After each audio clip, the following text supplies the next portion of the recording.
Quais os principais motivos que fazem uma criança com TEA ter dificuldades na comunicação?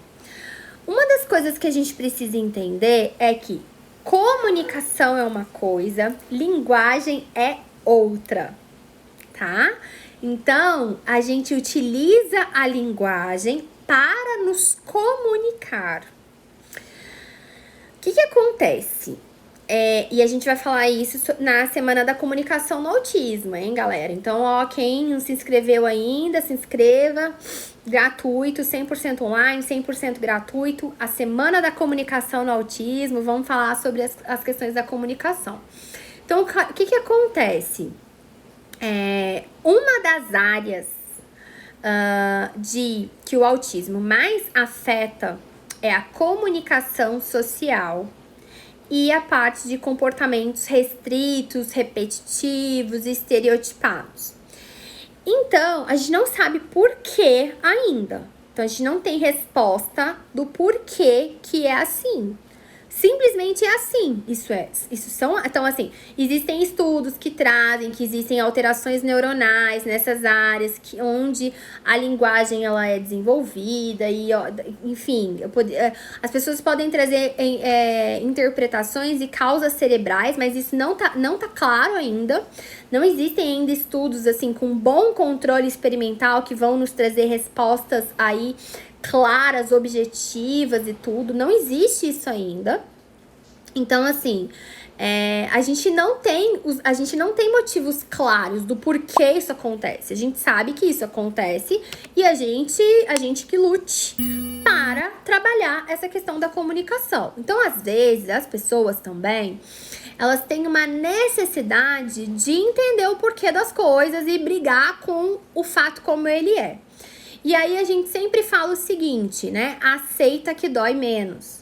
Tá? Acho que um dos motivos que eu escolhi estudar análise do comportamento e utilizar ela na minha prática, não só ela, como conhecimentos de outras áreas, entender sobre o desenvolvimento infantil e uma série de coisas, é saber que não existe uma cirurgia que você vai fazer, que você vai mexer naquelas áreas do cérebro que estão em déficit, que tá com algum probleminha ali, e com isso você vai melhorar as capacidades no autismo ou até deixar de ter características do autismo, tá? Então, o autismo é um nome que é dado para um conjunto de comportamentos, tá? Então, um desses conjuntos de comportamentos é atrasos, tá? Prejuízos na comunicação social. Esse é um deles. Como a linguagem está dentro da comunicação, a comunicação ela é prejudicada. Mas olha só, nós temos crianças com autismo que são verbais, que são vocais, que falam, né? Que falam, mas que têm prejuízos na comunicação. Tem problemas para se comunicar. Então, o mais importante é a gente entender quais são os conjuntos de atraso que aquele indivíduo que chegou para mim, que vai chegar para mim amanhã lá no meu consultório, ele tem. Quais são os comportamentos dele que estão em atraso? Todos, em detalhes, é isso que a gente busca fazer nas avaliações de levantamento de repertório comportamental, é entender que tudo é um comportamento, mas qual que é o meu objetivo, o que está em atraso, quais são os comportamentos que estão em atraso, qual que é o conjunto de comportamentos que está em atraso. Olha para isso, tá? Então, assim, o diagnóstico, ele é secundário, ele deveria ser secundário. Né? Lá na formação das ATs, a Lívia sabe que eu tô falando isso lá. Gente, para de falar aqui, os autistas fazem isso, os autistas fazem aquilo, os autistas são isso, os autistas são aquilo. Não existe isso dos autistas. Toda vez que eu falo que o autista tem um problema XYZ, já tá errado. Por quê? Porque o autismo, cada indivíduo tem as suas características. tá? Então, foque em olhar para essas características para além do diagnóstico, tá? O diagnóstico é um norte que ele te deu. Olha, meu filho teve diagnóstico de autismo, nós recebemos, tá aqui o laudo médico, nós recebemos, ok. Essa é uma informação que é tão importante quanto as centenas de outras informações que você vai ter ao conversar com a família por meio de uma entrevista estruturada e ao observar a criança de maneira estruturada também. Então, você precisa ter um guia, né, de avaliação para que você possa ver quais pontos você vai observar na sua avaliação e fazer esse levantamento de comportamentos que a criança tem, do que ela não tem, e vai elaborar para ela objetivos de ensino daqueles que ela precisa adquirir, tá? Então, é muito importante você ter isso em mente já fechado. E isso, gente, vale para clínica, isso vale para escola, isso vale para ensinar habilidade de vida diária. Esse deve ser o seu raciocínio. E aí você precisa ter uma organização nesse processo para que você possa ter uma consistência, tá? Então, isso aí é muito, muito, muito importante, tá? Então, assim, ó, fiquem atentos a isso. Quais que são as melhores formas, né, de estimular uma criança com dificuldade na comunicação em casa? Então, são várias, né? O que acontece? Quando a gente fala de estimular a comunicação, a gente precisa quebrar ela em diversos pedaços, né? E é o que o VibMap faz, né? Quando a gente vai avaliar utilizando esse instrumento, ele busca avaliar a criança, esses aspectos da comunicação dela, olhando em pequenos pedaços, tá? Então, quando eu consigo fazer uma avaliação que ela é mais estruturada, que ela é mais organizada, e eu vou quebrando essa habilidade aí em pequenos pedaços, vou pegando pedacinho por pedacinho, avaliando, para que depois eu possa juntar aquilo, cada ponto que está em déficit vai se tornar um programa de ensino, eu consigo saber o que eu vou estimular e qual o momento de estimular cada coisa. Por quê? Porque muitas vezes acontece da gente querer estimular coisas que não é o momento para estimular aquilo, né? Então acontece demais. Você quer estimular uma coisa que não, olha, agora não é o momento. Agora não é o foco. Então as pessoas costumam errar muito, por exemplo, ensinar a criança a responder sim e não e acha que estão abafando, abalou bangu. Não tá. Responder sim e não, pedir por ajuda, qual coisa que as pessoas costumam, obrigada. Você não deve ensinar isso para uma criança que está em início de intervenção, que não fala nada, tá? Muitas vezes as pessoas querem, vamos brincar com a criança. Às vezes a criança ela não tá pronta, é bem comum, inclusive, que essa criança não esteja pronta para fazer as brincadeiras que você deseja fazer com ela. Porque o nível de comunicação dela, o nível de interação social dela não tá para isso. Então, às vezes, as pessoas, elas subestimam o poder dos pequenos passos. E assim, eu faço isso na minha vida, pessoal. Olha só. Eu penso assim, se eu malhar só 20 minutos não vai adiantar, nem vou malhar. Só 20 minutos? Não vai adiantar.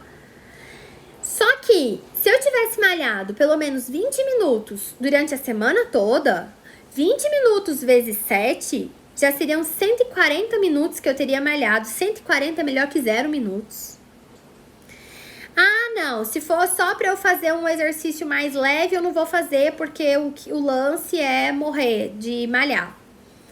Gente, se um exercício mais leve é melhor que nada, ou é melhor do que morrer hoje querendo fazer uma corrida e amanhã ferrar com o meu joelho e ficar parada 1 mês, 2 meses. É a mesma coisa que a gente faz com a estimulação das crianças. Um dia, às vezes, eu quero estimular demais, eu deixo a criança até louca, saturada, tá? Louca, gente, no sentido carinhoso, tá? Deixo a criança saturada. No outro dia, eu estimulo de menos. Eu não consigo ter consistência, porque eu não tenho planejamento. Eu não tenho planejamento do que eu vou ensinar, em qual momento eu vou ensinar. Eu quero ensinar tudo num dia, nada no outro. E eu quero pular etapas e ensinar coisas que muitas vezes não é o momento de ensinar ainda. Às vezes você tem que dar 10 passos para trás. Você não começa já correndo uma maratona de 10 quilômetros. Você começa aprendendo a correr 3, depois você vai para 5. Aí tem gente que do 5 já consegue ir pro 10, agora tem gente que não, tá? Então, essas coisas vocês precisam levar pra vida. Isso inclui fazer estimulação de comunicação das crianças, tá? Então, assim, o brincar é importante? É, por exemplo, brincar em casa é importante. Mas como que a gente pode que eu vou ensinar pra criança pra brincar? E vai depender do nível dessa criança. Quais que vão ser os brinquedos que eu vou utilizar? Quais vão ser os objetivos de ensino que eu vou ter? Como que vai ser a minha forma das minhas brincadeiras? Como que vai ser a forma de eu organizar os brinquedos dessa criança? Quais tipos de brinquedos? Isso tudo passa por um processo de entender algumas coisas. Quais coisas que a gente precisa entender para entender sobre comunicação? A gente precisa entender sobre o desenvolvimento da comunicação, o desenvolvimento da linguagem. Então, essa questão que é do desenvolvimento infantil. Quais são os marcos ali do desenvolvimento da linguagem e tudo. A gente precisa entender como que a linguagem ela se desenvolve, ter uma certa noção disso. Todo mundo que trabalha com criança devia saber disso. Por quê? Porque se eu tenho uma criança lá na educação infantil, que ela passa 4 horas na escola, tem criança que às vezes fica no integral, e eu tô vendo atrasos, eu preciso entender sobre isso. Eu preciso entender sobre quais são os marcos do desenvolvimento da linguagem, quais são os marcos do desenvolvimento social de determinada criança. Então, tudo isso é importante, tá?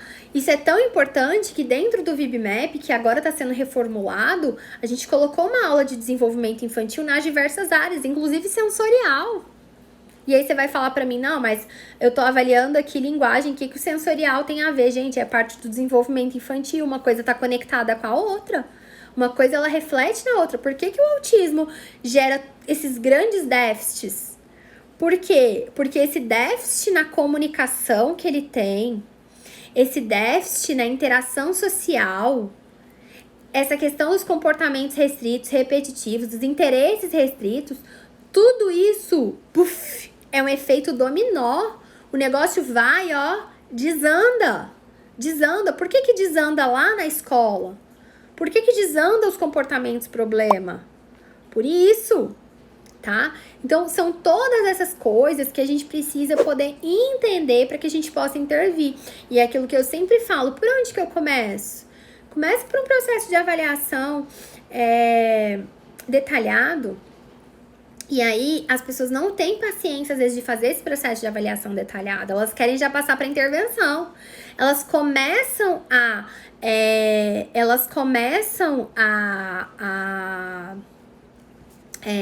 fazer a avaliação. Quando elas vêm, elas já estão fazendo intervenção. E aí elas nem terminam a avaliação, nem fazem a intervenção direito, nem fazem uma linha, um plano de tratamento, né? Que a gente chama assim, uma programação de ensino para criança. E programação de ensino, nós estamos falando das questões dos atrasos. Nós não estamos falando de ensinar português e matemática. Às vezes o português e a matemática até vai estar ali no meio. Então isso é muito importante que a gente tenha a organização disso tudo, para que a gente possa amarrar os pontos, ter consistência, para daí a gente poder ter resultados. O grande problema muitas vezes está na consistência. O problema é que a fono ficar 40 minutos com seu filho 2 vezes na semana, né, com seu, né, maneira figurada de falar, não vai fazer ele falar, tá? Então, assim, o ensino da comunicação, né, onde a fala é uma das formas que nós temos de nos comunicar,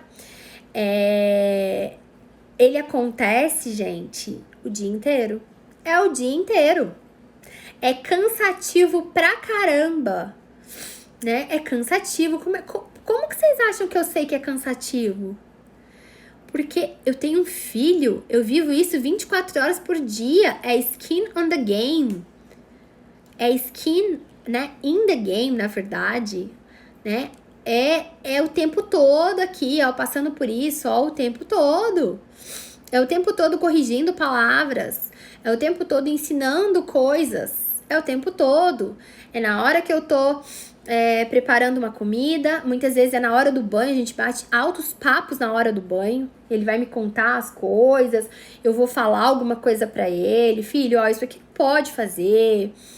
E ele pergunta por quê, e eu vou explicar. Então, assim, esse desenvolvimento da comunicação é o tempo inteiro, minha gente. Não é só no consultório da fono. Então, a gente precisa entender e a gente usa a ciência, a análise do comportamento aplicada para estimular esses comportamentos de comunicação. Então, assim, o Skinner, né, que elaborou a teoria de comportamento verbal, ele foi lá e trouxe alguns... ele elaborou uma teoria, que foi uma teoria, ele fez assim, teoricamente, ele elaborou uma teoria para explicar a linguagem, que ele chamou a linguagem de comportamento verbal. E aí, as pessoas foram utilizar desse conhecimento para o ensino de comunicação, para o ensino de linguagem para pessoas com atrasos na linguagem. E aí, isso deu certo.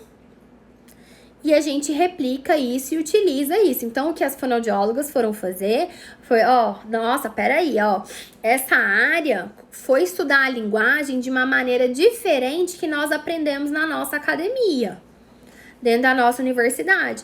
Peraí, deixa eu ir lá ver o que esse povo ensinou, deixa eu sair aqui da minha zona de conforto, da minha área, e eu vou lá ver o que eles falam sobre isso.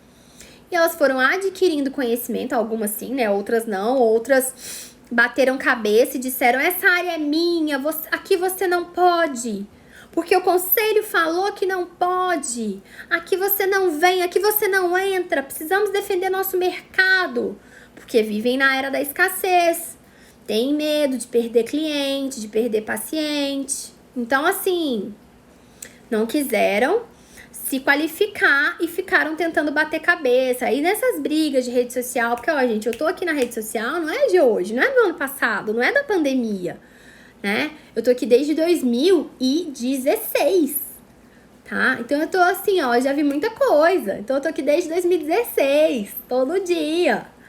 Então, assim, a gente precisa... entender sobre esses pontos e ter o propósito de ajudar, não a sua classe, não a sua profissão, mas de ajudar o outro. Então, se eu entendo que esse conhecimento ele vai ajudar o outro, eu vou me apropriar dele, tá? Então, as fonoaudiólogas passaram, por exemplo, a pegar o seu conhecimento da fonoaudiologia, das suas especializações em linguagem, com o conhecimento da teoria de comportamento verbal, aprendendo a fazer algumas avaliações, como o VibMap, por exemplo, aprendendo a procedimentos da análise do comportamento aplicada da aba para o uso na estimulação da linguagem. E, claro, a nossa principal forma de intervenção é focada em ter fala, com certeza, gente. Meu filho começou a falar depois dos 3 anos de idade, sei lá, 3 anos e 5 meses, uma coisa assim, eu não me lembro, assim, exatamente, porque vocês sabem que meu apelido é Dori, né? Você me fala uma coisa, eu já esqueci totalmente, totalmente Dori, e você, nós começamos a ter sucesso, e é o que, assim, que eu vi em centenas de outras crianças que eu pude, assim, acompanhar, seja diretamente comigo, seja através de colegas, seja através de alunos, é que quando as pessoas começam a se apropriar desse conhecimento, elas começam a ter um conhecimento muito poderoso na mão e fazer isso com consistência, treina o pai pra fazer, treina a mãe pra fazer, treina a avó pra fazer, treina a babá, treina a tia, treina a vizinha, treina todo mundo, faz isso com consistência, pronto, parece que vira a chave. A criança, ela começa a fazer coisas que ela não fazia antes, né? E ela começa a adquirir repertórios mais básicos que muitas vezes vão culminar no desenvolvimento da fala. Agora, só o desenvolvimento da fala, o nosso trabalho não para por aí, né? O nosso trabalho é árduo. Por quê? Porque agora eu desenvolvi a fala, eu preciso melhorar essa fala, né? As fonos sempre falam pra mim, quando eu fico impaciente, que algumas coisas parecem que estão lentas. Michele, mas ele começou a falar depois dos 3 anos. Ele demorou muito pra falar, ele tem ainda muita coisa pra adquirir ainda, tá? Então, assim, né, as minhas próprias alunas falam isso pra mim, e eu sei disso, mas a minha ansiedade, ela é maior, é claro. Se eu tô vendo que ele tá me trazendo coisas que antes ele não me trazia, eu quero sempre mais dele, tá?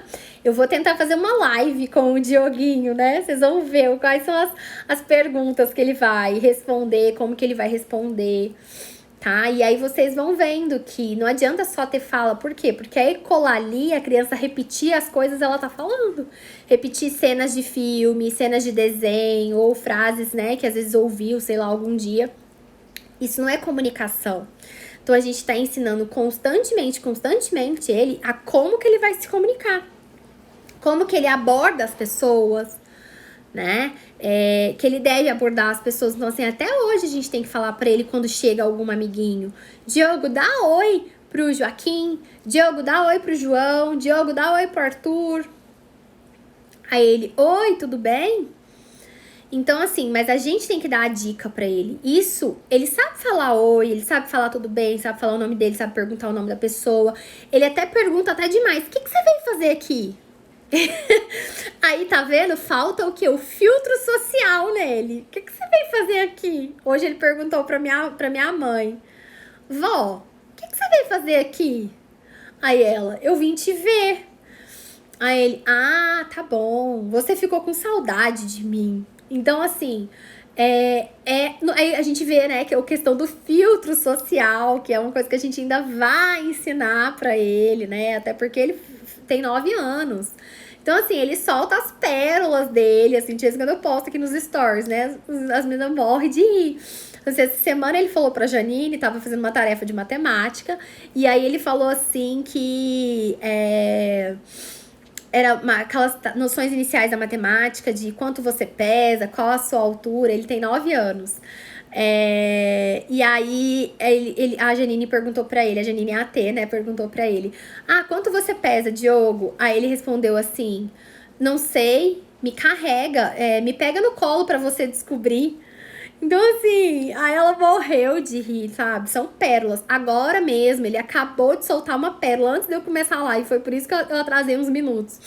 Ele perguntou assim, justamente, né, Danila do peso. E aí ela me mandou no WhatsApp, e eu printei e postei aqui nos stories. Eu sempre tento postar o nosso dia a dia. Até pra animar vocês, né, dos pacientes, dos filhos, saber que, poxa, se o Dioguinho conseguiu, outras crianças podem conseguir também, gente. Eu sonhava de saber como é que era a voz do meu filho. A gente sonhava com isso, né? De, nossa, como será que deve ser a voz do Dioguinho, né? Então, assim, é impagável, né? Essas primeiras pra chamar mamãe, né? Hoje ele fala, mãe, mãe, hoje me chama até demais, né? E hoje ele soltou uma pérola agorinha, né? O Diogo pai fez um procedimentozinho dermatológico. Não foi botox, tá, gente? Vamos curtir com a cara dele aí. Mas ele fez um procedimento de ter que tirar um cisto, né, dermatológico das costas dele. E aí eu tive que fazer um curativo nele. E aí os meninos acompanhando essa história que o pai foi pro médico hoje, não pôde levar pra escola, né? Geralmente é Diogo pai que leva e busca. E aí os meninos acompanhando essa história. E aí, homens, vocês sabem, né, gente? A maioria aqui é tudo mulher. Gente, homem não pode ficar com nada, que eles parecem que estão morrendo. Vocês têm marido assim? Que parece, assim, que morreu. Nossa, parece que ele tinha feito uma cirurgia, gente. Foi uma anestesia local pra drenar o negócio. Nossa, parece assim, que ele tinha feito uma cirurgia, assim, tomado anestesia geral e tava morrendo. Aí ele tava ali morrendo, falando assim, ai, você não cuida de mim, você não me deu remédio. E aí eu falei pra ele assim, toma o remédio, eu vou te dar aqui o remédio. Você tá com dor? Vou te dar uma Novalgina. E aí o Diogo pai falou assim, e isso o Diogo filho e Benício só ouvindo, né? E aí o Diogo pai pegou e falou assim, não vou tomar o remédio não, você não quis me dar remédio, agora eu também não vou tomar. Aí o Dioguinho solta a pérola assim, pai, você disse que ia tomar os remédios, Você disse que ia tomar todos os remédios, não disse? Isso não tá certo, desse jeito. E a gente assim, ó, kkkk. E isso, ele tava, gente, na cama pra dormir e tava vendo celular. Você viu o tanto que ele tava ligado na conversa alheia do pai e da mãe. E soltou essa pérola aí, brigando com o pai dele, pro pai dele tomar o remédio. E assim, ele anda com uma preocupação muito grande com saúde, com não ficar velho, não ficar doente, não ir pro hospital. Ele tá com uma preocupação muito grande depois que a nossa labradora, nossa cachorra, né, que tinha aí 10 anos, ela faleceu. No ano passado, no final, mais pro final do ano passado. Então isso deixou ele um tanto impressionado, assim, no sentido de morrer, ficar velho. Então ele fala que ele não quer ficar velho, que ele não quer morrer. Levou bronca do Dioguinho, total. Aí ele teve que remendar, né? E falar assim: não, filho, eu só tava brincando com a mamãe, eu só tava fazendo piada com a mamãe, filho, não é sério. Então, assim, o tanto que ele tá ligado, né, nas coisas, o tanto que ele interage. Então, assim, são várias pérolas, né, que ele solta e ele mata a gente de rir, assim. Se ele não gostar de uma pessoa, ele fala na cara, assim: ah, mas eu não gostei de você. E, assim, às vezes ele fala, assim, só... Assim, geralmente ele gosta de quase todo mundo, o Dioguinho. Às vezes, né, tem algum motivo ali que ele não gosta, igual a AT que ficou substituindo a outra AT, porque uma AT ficou doente e outra foi. E era nova. Nova pra ele. E tava assim, né, tirando a que ele já tá acostumado. Então, lógico que ele foi ali não vendo ela com tão bons olhos, né? E aí ele falou assim: não gostei da Andréia, não gostei. Prefiro a Janine. Então, assim, ele fala na cara, né? Depois ele fala: eu gostei um pouquinho. Ele tem 9 anos. O Dioguinho tem 9 anos, faz 10 em dezembro de 2021. Ele tem 9 anos. Acabou de fazer 9 anos em dezembro. Então, assim, são muitas pérolas, gente. Exatamente, Dioguinho sincero. Então, assim, são muitas coisas que, olha... Por que eu tô citando esses exemplos aqui? Claro, né, que porque eu também gosto de falar do meu filho, quem não gosta de falar do seu próprio filho, né?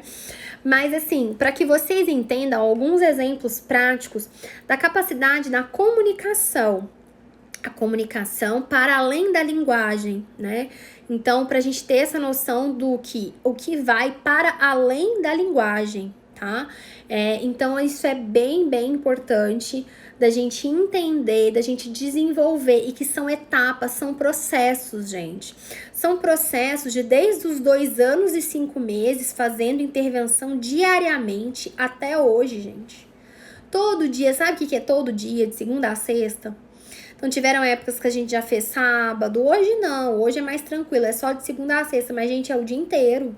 É de manhã, de 8h30 às 11h, depois é à tarde na escola, de 1h30 às 5h30. Chega em casa, assiste um pouco de vídeo, assiste janta, descansa no sofá, toma banho e vai dormir, né? Os meninos dormem entre 9 e 10 horas. Então, quando eu venho fazer live com vocês, eu dou banho nos meninos. E aí, deixo com o pai, para que o pai deite com eles, para eles dormirem. Então, assim, mas tá vendo que é um processo, tá? É um processo que ele é lento, tá? Ele é lento. Então, assim, mas você precisa de ter essa consistência. A comunicação, o desenvolvimento da comunicação, o desenvolvimento da linguagem é consistência. Com as estimulações corretas, com o planejamento do saber do porquê que você tá fazendo. Não é pegar uma técnica de uma coisa, uma técnica de outra, um negócio de outro, um negócio que você viu num vídeo no YouTube, outro negócio que você viu no Instagram, com algo que uma mãe te falou lá no grupo do Facebook. Então, a gente precisa ter consistência nas mesmas coisas, para que a gente vá desenvolvendo e saiba onde que eu tô e para onde que eu estou indo. Então, a comunicação, ela é isso, tá?